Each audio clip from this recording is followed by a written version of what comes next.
Hello વિદ્યાર્થી મિત્રો, કેમ છો દરેક જણ? મજામાં? હવે આપણે આજે નવા ચેપ્ટરની શરૂઆત કરીએ. પહેલા ચેપ્ટરની આપણે પૂર્ણાહુતિ કરી. ખૂબ જ સરસ રીતે આપણે પહેલા ચેપ્ટરને પૂર્ણ કર્યું. સંબંધ અને વિધેય એના ઉદાહરણોની જે કંઈ વાત છે એ આપણે તમે સોલ્વ કરો, પછી ન આવડે તો પૂછી લેજો. બરાબર? ઉદાહરણ હું તમારી ઉપર છોડું છું, પણ કમ્પ્લીટ તૈયાર કરજો જ. તો હવે આપણે નવા ચેપ્ટરની શરૂઆત કરીએ. ખૂબ જ સહેલું ચેપ્ટર છે બાળકો. આ ખૂબ જ સહેલામાં સહેલું આ ચેપ્ટર છે, સંભાવના. ખૂબ જ જાણીતું ચેપ્ટર છે. 10મા ધોરણથી આના વિશે તમે ઘણું બધું શીખતા આવ્યા છો. આજે 12મા ધોરણની અંદર જ્યારે તમે અભ્યાસ કર્યો છે એના કરતાં થોડોક આગળનો અભ્યાસ પણ આપણે યાદ કરવો પડશે.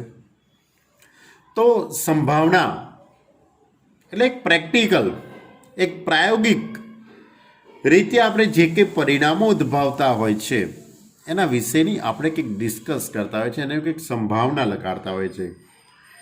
તો સૌથી પહેલો શબ્દ સંભાવના ચેપ્ટરની અંદર સૌથી પહેલો શબ્દ છે નિદર્શાવકાશ. તો નિદર્શાવકાશ શું છે? તો કોઈ પણ પ્રયોગના પરિણામો વિશે જે આપણે અગાઉથી વિચારતા હોઈએ છીએ એવા પરિણામોથી બનતો ગણ, એટલે તમામ શક્ય પરિણામોનો ગણ કે જેને આપણે નિદર્શાવકાશ કહેવાય છે. એ નિદર્શાવકાશની અંદર રહેલા જે ઘટકો છે તેને નિર્દર્શ બિંદુ કહેવાય છે. પ્રયોગના અંતે જે પરિણામ ઉદ્ભવે છે તેને ઘટના બની એમ કહેવાય. દાખલા તરીકે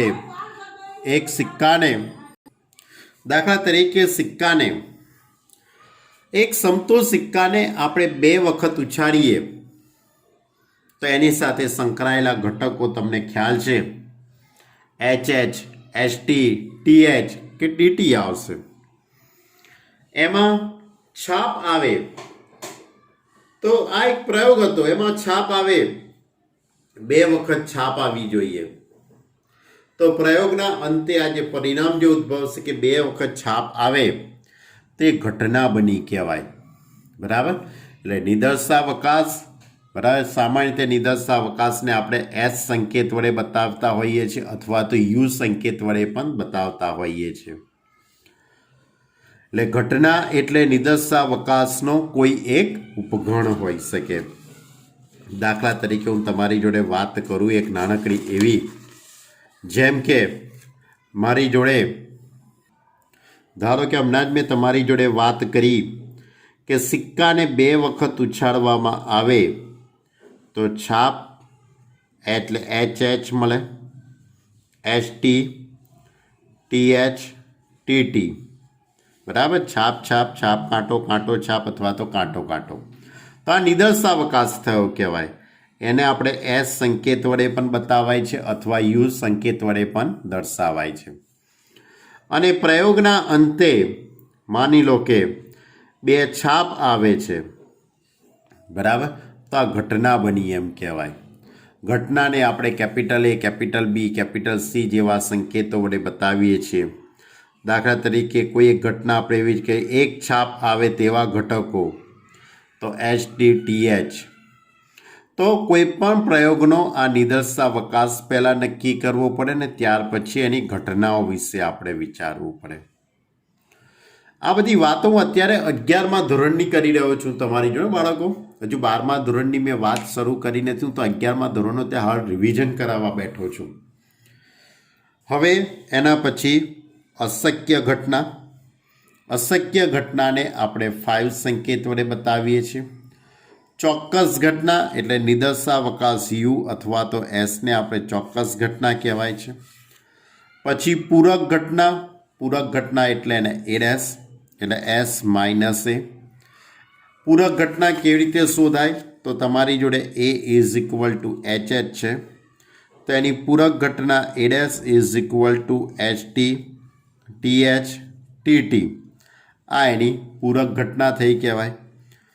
ત્યાર પછી શબ્દ હતો યોગ ઘટના. ઘટના A અથવા ઘટના B એટલે એ યોગ બી, યોગ ઘટના એટલે એ યોગ બી. ત્યાર પછી છેદ ઘટના.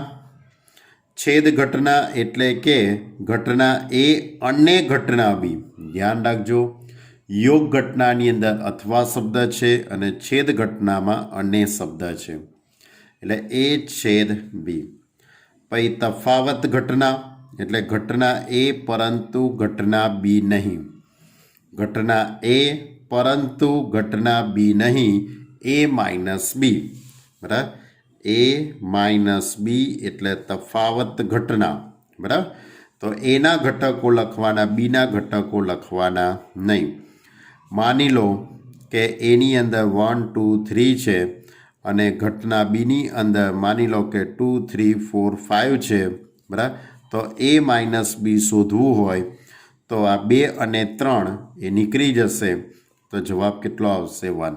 એટલે એના ઘટકો લખવાના, બીના ઘટકો લખવાના નહીં. એને તફાવત ઘટના કહેવાય. પરસ્પર નિવારક ઘટના. જો બે ઘટનાનો છેદગણ ખાલી ગણ હોય તો એ અને બીને પરસ્પર નિવારક ઘટના કહેવાય છે બાળકો. પછી બીજો શબ્દ હતો પરસ્પર નિશેષ ઘટના.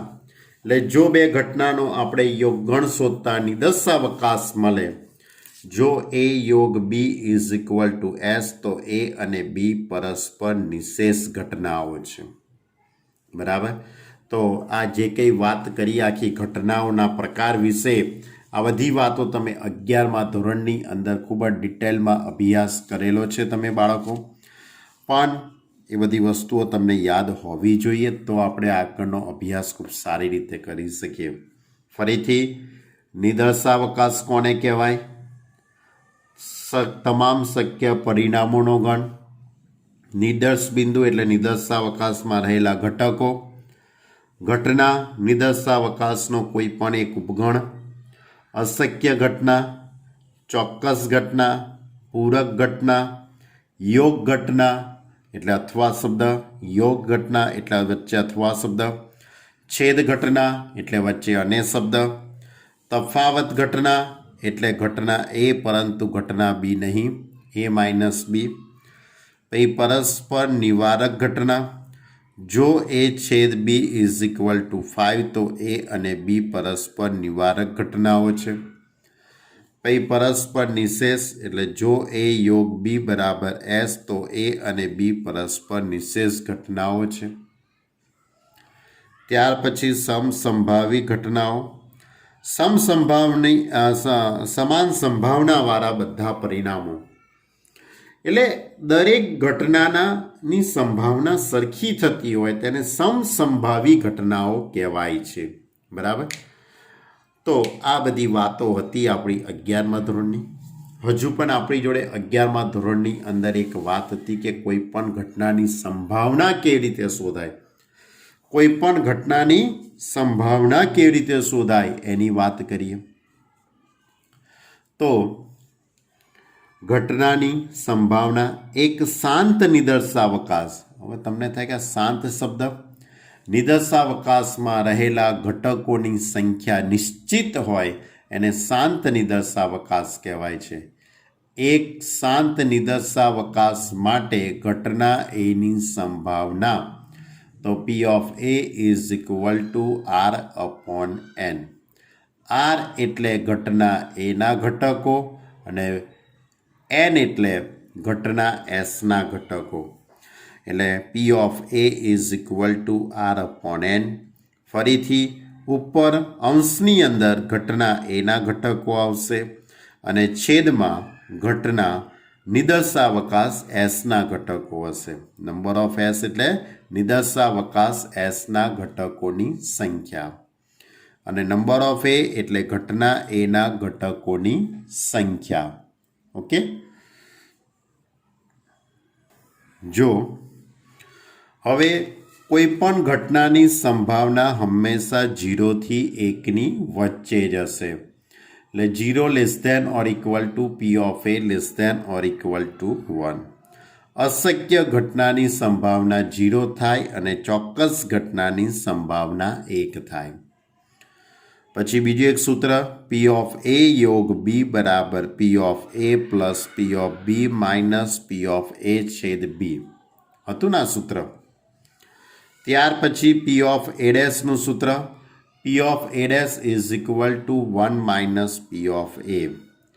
પછી P of A minus B is equal to P of A minus P of A છેદ બી.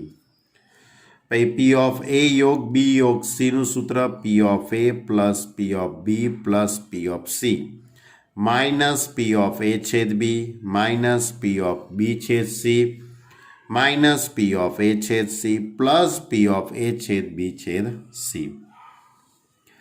જો એ સબસેટ બી હોય તો એ યોગ બી બરાબર બી અને એ છેદ બી બરાબર એ. તો આ જે કંઈ સૂત્રો હતા એમાંનું આ સૂત્રનો આપણે સૌથી વધારે ઉપયોગ કરીશું. પી ઓફ એ યોગ બી બરાબર P of A plus P of B minus P of A છેદ બી. આ સૂત્રનો આપણે સૌથી વધારે ઉપયોગ કરીશું. એ સિવાય પી ઓફ એ માઇનસ બી એટલે P of A minus P of A છેદ B. P of A dash is equal to 1 minus P of A. અને ત્રણ ઘટના માટે પી ઓફ એ યોગ બી યોગ સી તો P of A plus P of B plus P of C minus P of A છેદ B minus P of B છેદ C minus P of A છેદ સી અને પ્લસ પી ઓફ એ છેદ B છેદ C. તો આ જે કંઈ વાતો હતી આપણી એ બધી જ 11મા ધોરણની સાથે સંબંધ ધરાવતી વાતો હતી. બરાબર. એટલે આ સંભાવના ચેપ્ટરની શરૂઆત આમ તો 10મા ધોરણથી થઈ ગઈ હતી, પણ 10મા ધોરણ અને 11મા ધોરણના જે કંઈ કોન્સેપ્ટો હતા એની જેટલી જરૂરિયાત છે એટલી વાતો આપણે કરી. હવે આપણે આ ચેપ્ટરની 12મા ધોરણની શરૂઆત કરી દઈએ.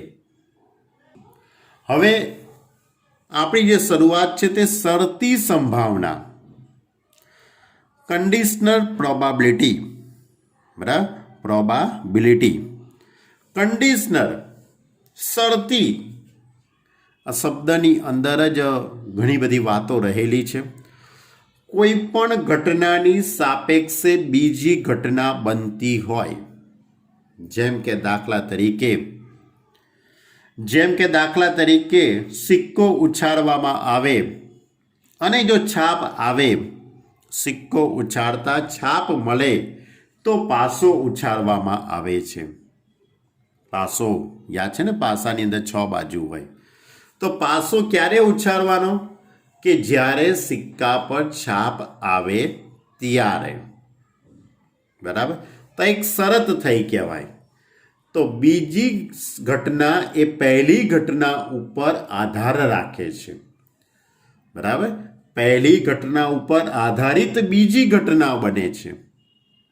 દાખલા તરીકે ધોરણ 12 સાયન્સની અંદર સારું પરિણામ આવે તો તમને એન્જિનિયરિંગમાં એડમિશન મળે.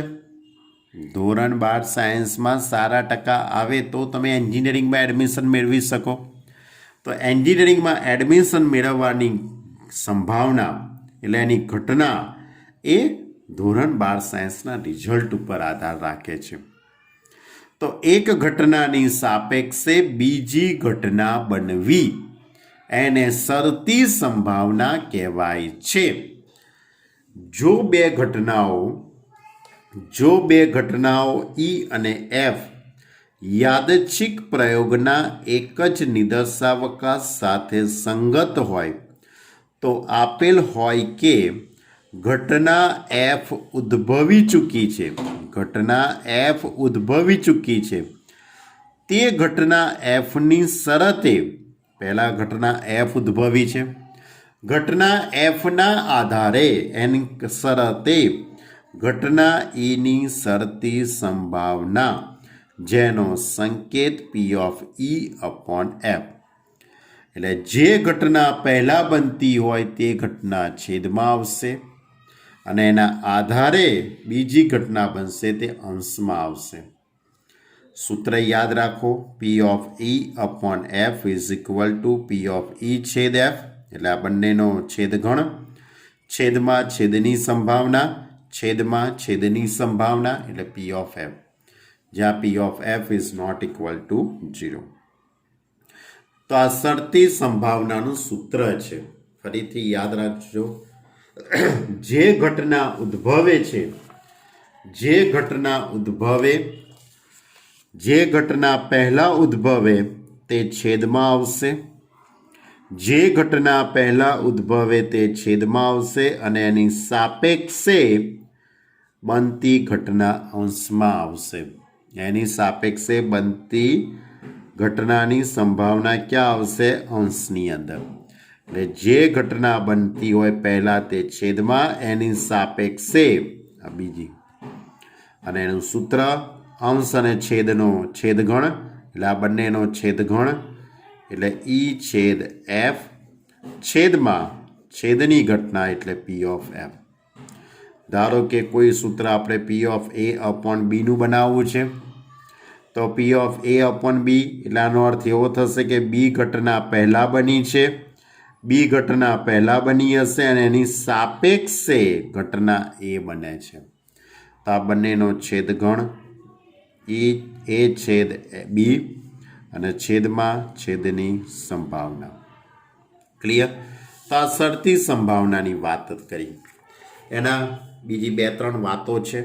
તેમાંનું સૌથી પહેલી વાત, એને આપણે ગુણધર્મ તરીકે પણ કહીએ અથવા તો સૂત્ર તરીકે પણ.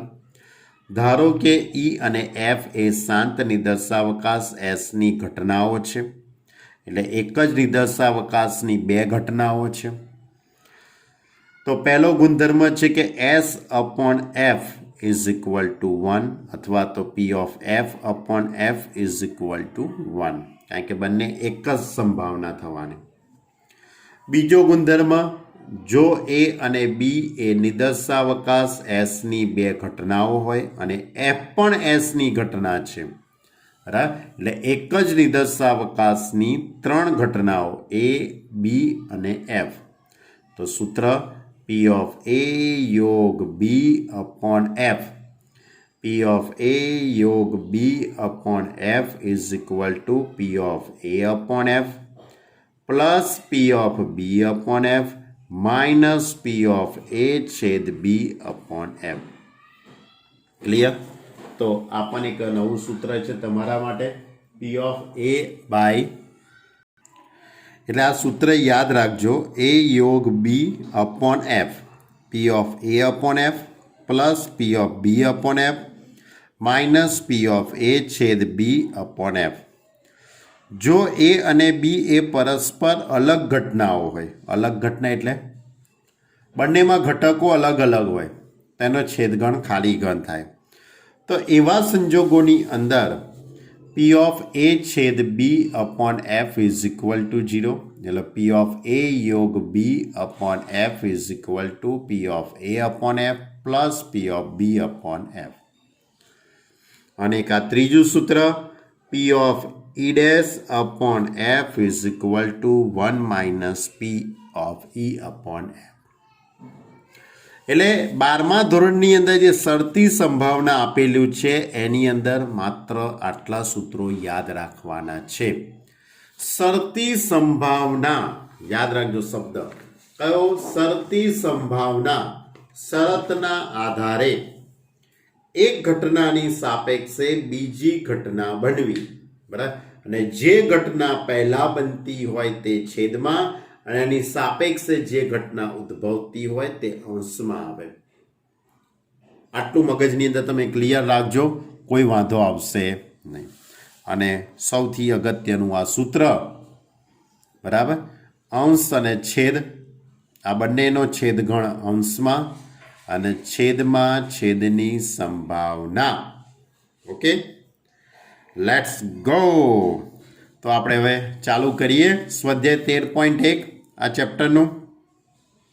સૌથી સહેલામાં સહેલું સ્વાધ્યાય છે બાળકો, બરાબર. હા, પણ રકમ વાંચવી પડશે. આ કે વિકલન સંકલન નથી, બરાબર, કે પછી રકમ થોડીક વાંચો ને ખબર પડી જાય એવું ના હોય. આમાં તો આખી રકમ કમ્પ્લીટ વાંચશો ત્યારે જ તમને ખ્યાલ આવશે કે ભાઈ દાખલો શું કહેવા માગે છે, બરાબર. કારણ કે તમારે સાંકેતિક સ્વરૂપમાં બધું બનાવવું પડશે ત્યારે આવશે. ચલો શરૂઆતના તો દાખલા ઘણા સહેલા આપેલા છે, બહુ વાંધો નથી શરૂઆતના દાખલામાં. ચલો ક્વેશ્ચન નંબર 1. ઘટનાઓ E અને F માટે P of E is equal to 0.6. P of F is equal to 0.3 અને P of E છેદ F is equal to 0.2. બરાબર, આ રકમની અંદર આપેલું છે. તો P of E upon F શોધો. શું શોધવાનું? P of E upon F. અને બીજો દાખલો છે P of F upon E. તો E upon F એટલે સૂત્ર શું બનશે? P of E છેદ F છેદમાં P of F. P of E છેદ F છેદમાં P of F. P of E છેદ F એટલે 0.2. P of F એટલે 0.3. તો ઇઝ ઇક્વલ ટુ 2/3. ક્લિયર? હવે આમાં જ બીજો દાખલો છે P of F upon P of E. તો આનું સૂત્ર શું બનશે? આ બંનેનો છેદગણ અંશમાં. તો આ બંનેનો છેદગણ એટલે કે P of E છેદ F, બંનેનો છેદગણ અંશમાં છેદમાં છેદની સંભાવના એટલે P of E. P of E છેદ F એટલે 0.2 આપેલા છે. P of E એટલે 0.6 આપેલા છે.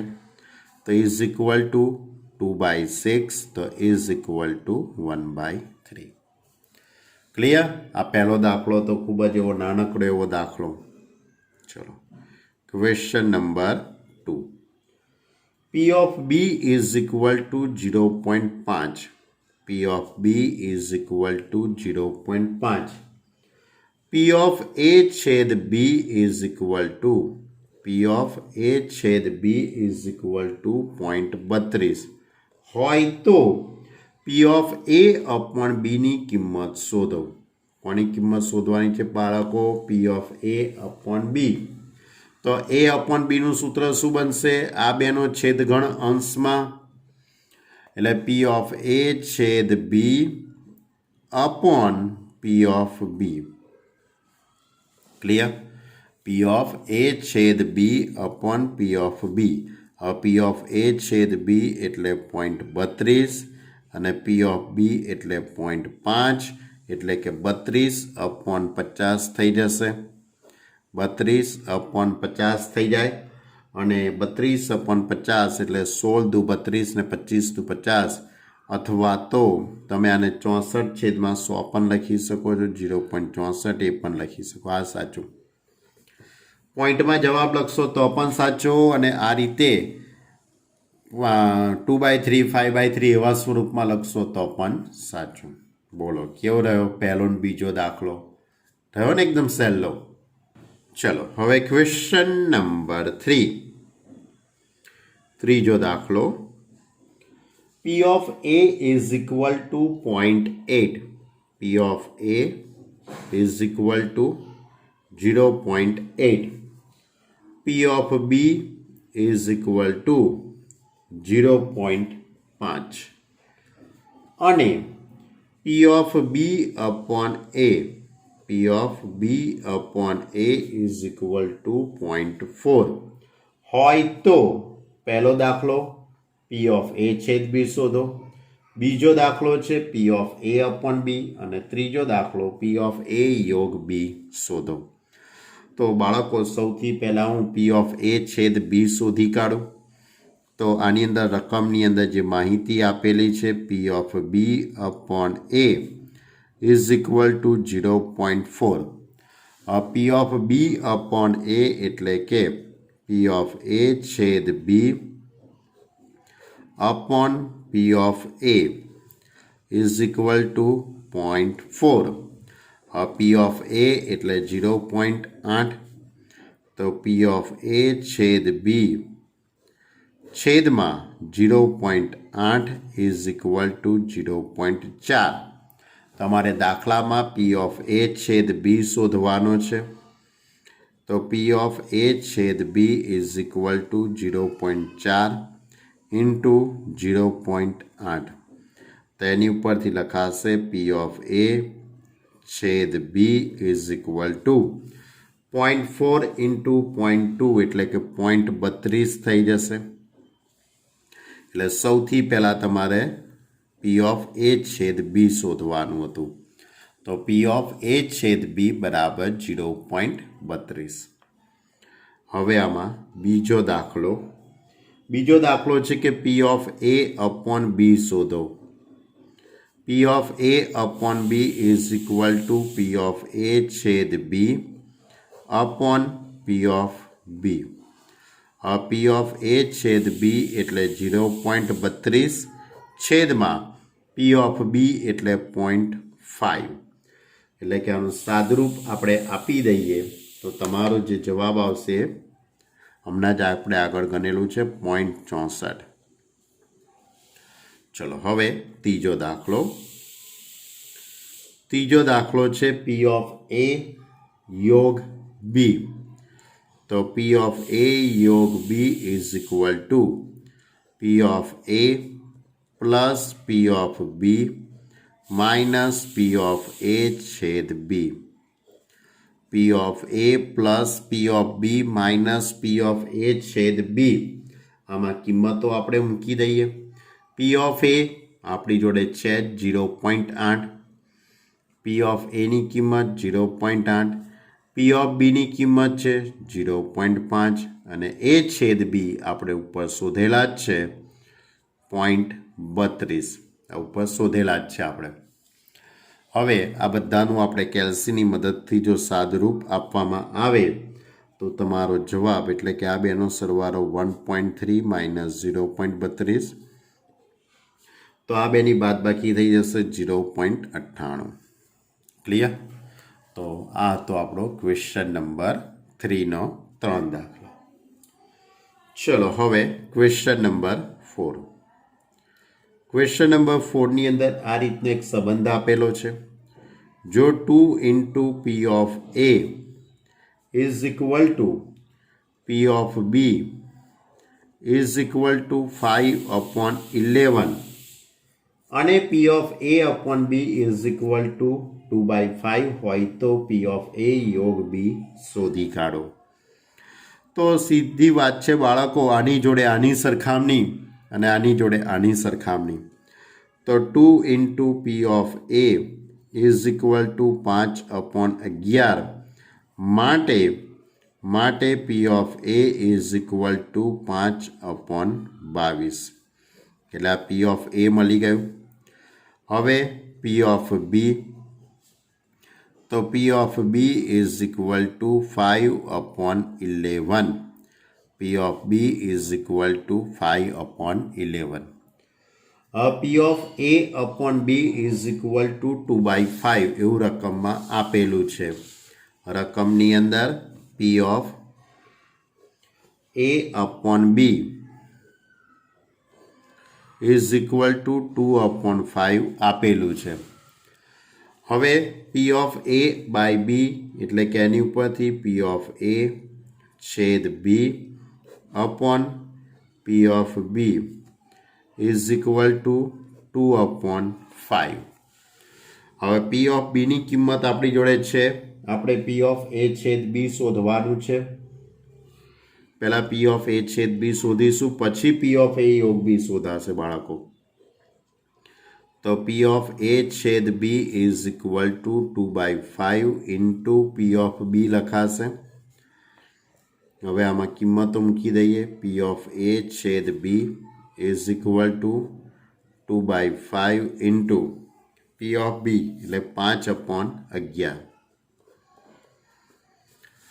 5 5 ઉડી જશે એટલે પી ઓફ એ છેદ બી ઇઝ ઇક્વલ ટુ 2/11. આ કોની કિંમત શોધી? પી ઓફ એ છેદ બીની. તમારે કોની કિંમત શોધવાની છે દાખલામાં? પી ઓફ એ યોગ બીની કિંમત. દાખલામાં કોની કિંમત તમારે શોધવાની છે? પી ઓફ એ યોગ બી. તો પી ઓફ એ યોગ બીનું સૂત્ર શું થાય? P of A plus P of B minus P of A છેદ બી. તો પી ઓફ એ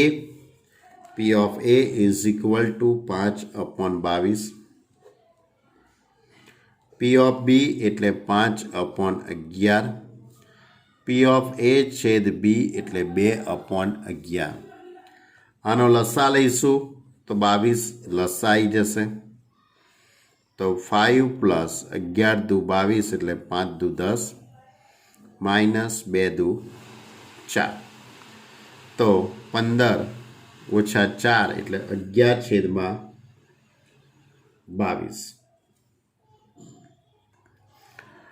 15 ઓછા 4 એટલે 11, 11/22 એટલે 1/2 જવાબ આવી ગયો.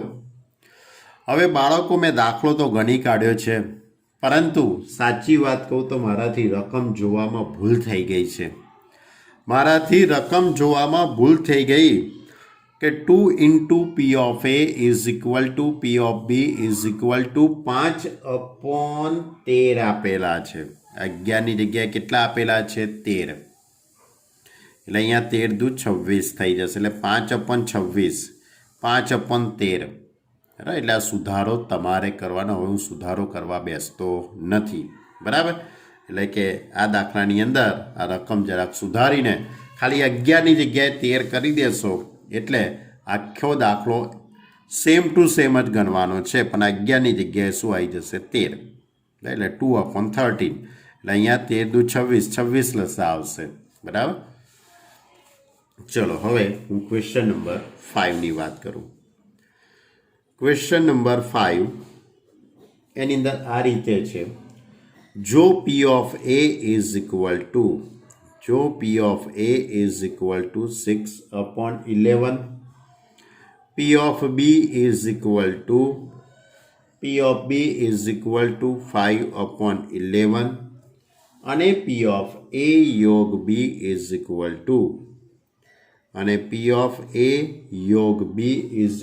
to 7/11. તો P of A છેદ B, P of A/B અને P of B/A શોધો. હવે એમાં સૌથી પહેલો દાખલો છે P of A છેદ B. તો P of A યોગ બીના સૂત્ર ઉપરથી હું A છેદ બીનું સૂત્ર બનાવી શકું. P of A plus P of B minus P of A યોગ B. આ રીતનું સૂત્ર બનશે. હવે P of A is equal two 6/11. P of B એટલે 5/11 અને આ 7/11. એટલે 6 ને 5 11, 11માંથી 7 બાદ કરી કાઢો એટલે 4, એટલે 4/11. આ પહેલો દાખલો. હવે એમાં બીજો દાખલો પૂછેલો છે તમને કે P of A/B શોધો. P of A/B. તો P of A/B નું સૂત્ર શું બનશે? P of A છેદ B છેદમાં P of B. હવે P of A છેદ B એટલે 4/11 આપેલા છે. P of A છેદ B આપણે ઉપર શોધેલા છે 4/11 અને P of B ની કિંમત 5/11 એટલે 11 ઉડી જશે એટલે જવાબ કેટલો આવશે? 4/5. સમજ્યા બાળકો? બરાબર. સૂત્ર એક જ છે તમારી જોડે, એક નહીં 2-3 સૂત્રો છે, એમાંથી જ ફેરવીને દાખલા આવશે. ચલો હવે આમાં ત્રીજો દાખલો. હવે આમાં ત્રીજો દાખલો છે કે P of B/A શોધો. શું શોધવું છે? P of B/A. તો P of B/A નું સૂત્ર શું બનશે? છેદમાં કોણ છે? A. તો છેદની સંભાવના છેદમાં આ બંનેનો છેદગણ ઉપર છેદમાં P of A. P of A છેદ B તો પી ઓફ એ છેદ બી આપણે ઉપર શોધેલું છે 4/11. પી ઓફ એ રકમમાં આપેલું છે 6/11, એટલે એની ઉપરથી 4/6. 4/6 એટલે 2/3. ચલો હવે આપણે ક્વેશ્ચન નંબર 6 લઈએ. પ્રશ્ન નંબર 6 આ રીતે છે. 6 ની અંદર 3 દાખલા આપેલા છે. પ્રશ્ન નંબર 6 ની અંદર 3 દાખલા આપેલા છે. એક સિક્કાને 3 વખત ઉછાળવામાં આવે છે. આ પ્રયોગ છે. એક સિક્કાને 3 વાર ઉછાળવાનો આ એક આખો પ્રેક્ટિકલ છે, યાદચ્છિક પ્રયોગ છે. તો સૌથી પહેલાં તો હું એ લખી કાઢું. એટલે નિદર્શાવકાશ S ઇઝ ઇક્વલ ટુ સિક્કાને 3 વખત ઉછાળવાનો છે, એટલે તમને ખ્યાલ છે HHH, HHT, STH, HTT. હવે THH, THT, TTH, TTT. સિક્કાને કેટલી વખત ઉછાળ્યો? 3 વખત. આ કેવી રીતે લખ્યું એ તો યાદ છે ને તમને? 11મા ધોરણની અંદર 10મા ધોરણની અંદર સિક્કાને 3 વખત ઉછાળતા હોઈએ, બરાબર? તો કંઈક આપણે આ રીતે લખતા હતા. પહેલી વખત ઉછાળો તો HT, બીજી વખત ઉછાળો તો HT, ત્રીજી વખત ઉછાળો તો HT. પછી શું કરવાનું? કોઈ પણ બેનો કાર્ટેજીય ગુણાકાર કરી દેવાનો. ધારો કે પહેલું એમને એમ રાખીએ ને આ બેનો ગુણાકાર કરીએ તો HH, પછી HT, પછી TH અને TT, બરાબર? આ 2 વખત ઉછાળ્યો કહેવાય. હવે આ બધાને શું લગાડી દેવાનું? H, અને આ બધાને શું લગાડી દેવાનું? T. એટલે HHH, HHT, STH, STT. હવે બધાને T લગાડી દો. એટલે THH, TST, TTH, TTT. Clear? તો હવે આ શું થઈ ગયું? સિક્કાને 3 વખત ઉછાળવાનો પ્રયોગ. તો આ રીતે તમને થોડુંક યાદ હોવું જોઈએ. હવે આની અંદર 3 દાખલા આપેલા છે. એમાંનો સૌથી પહેલો દાખલો, E એટલે ત્રીજી વખત ઉછાળતા છાપ મળે. F પ્રથમ 2 વખત ઉછાળતા છાપ મળે. તો તમારે P ઓફ E/F શોધવાનું છે. શું શોધવું છે? E/F. પહેલો દાખલો, E એટલે શું આપેલું છે? ત્રીજી વખત ઉછાળતા છાપ. તો ત્રીજી વખત એટલે આ ત્રીજી વખત થયું. આ પહેલી, બીજી, ત્રીજી, એટલે આ ત્રીજી વખત H આવતો હોય એવા ઘટકો તમારે લખવાના છે. તો એવા કયા કયા ઘટકો આવશે? એક તો HH આવશે, પછી STH આવે, અને THH આવશે, અને TTH. આ 4 ઘટકો આવશે કે જેમાં ત્રીજી વખત શું હશે? H. પછી F ઇઝ ઇક્વલ ટુ પ્રથમ 2 વખત ઉછાળતા છાપ મળે. પ્રથમ 2 વખત આવ્યું. પ્રથમ 2 વખત ઉછાળતા છાપ મળે એટલે આ 2 ઘટક. એટલે HHH, HHT. બરાબર? હવે આ બંનેનો છેદગણ. તમને થાય કે છેદગણ કેમ શોધવાનો? કારણ કે રકમની અંદર E/F પૂછ્યું છે. હવે E/Fનું સૂત્ર શું બને? E/Fનું સૂત્ર શું બને? P ઓફ E છેદ F છેદમાં P ઓફ F. એટલે મારે E છેદ F પહેલાં નક્કી કરવું પડે. તેમાં કોણ આવશે? HH આવશે. બરાબર? આ બંનેનો છેદગણ HH. છેદગણ એટલે ખબર છે ને? સરખો ઘટક. હવે તમારે દાખલામાં પૂછ્યું છે P ઓફ E/F. તો સૂત્ર શું લખાય? P ઓફ E છેદ F છેદમાં P ઓફ F. તો E છેદ F આની અંદર કેટલા ઘટકો છે? એક જ ઘટક છે. નિદર્શાવકાશમાં કેટલા ઘટકો છે? 8 ઘટકો છે. સૂત્ર કયું? R upon N. કોઈ પણ ઘટનાની સંભાવના શોધવાનું સૂત્ર કયું? R upon N. તો એ સૂત્ર મુજબ ઈ છેદ એફની સંભાવના 1/8. એફની અંદર 2 ઘટકો છે એટલે 2/8. 8 ઉડી જશે એટલે 1/2. ઓકે, આ તો આપણો પહેલો દાખલો. એટલે એફની સાપેક્ષે ઈની સંભાવના. ચલો બીજો, ઓછામાં ઓછી 2 છાપ મળે. ઈ તરીકે ઓછામાં ઓછી 2 વખત છાપ મળે. એટલે 2 વખત છાપ મળે તોય ચાલે, 3 વખત છાપ મળે તો પણ ચાલે. ઓછામાં ઓછી 2 વખત છાપ એટલે HHH, HHT, પછી STH અને THH. આટલા 4 ઘટકો આવશે આની અંદર. ઓછામાં ઓછી 2 વખત છાપ મળે. અને એફ બરાબર વધુમાં વધુ 2 વખત છાપ. એફ તરીકે શું લખ્યું છે? વધુમાં વધુ 2 વખત છાપ.